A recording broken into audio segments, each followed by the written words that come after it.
जी हाँ दोस्तों, आपको बता दें कि भोजपुरी एक्टर अरविंद अकेला कल्लू जी की शादी हो चुकी है। तो भोजपुरी एक्टर अरविंद अकेला कल्लू जी की शादी किनके साथ हुआ है, आज हम आपको इस वीडियो में बताने वाले हैं।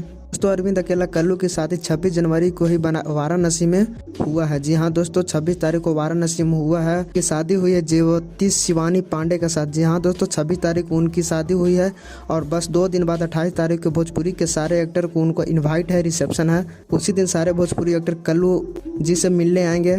तो बता दें कि वो शादी में बहुत खुशी थे। आप वीडियो में देख सकते हो, वो काफ़ी खुशी नज़र आ रहे थे और उनकी पत्नी ज्योति पांडे भी काफ़ी खुश नज़र आ रही है। जी हाँ दोस्तों, 28 तारीख को क्या अपडेट आएगा मैं आपको अगले वीडियो के माध्यम से आपको बता दूंगा।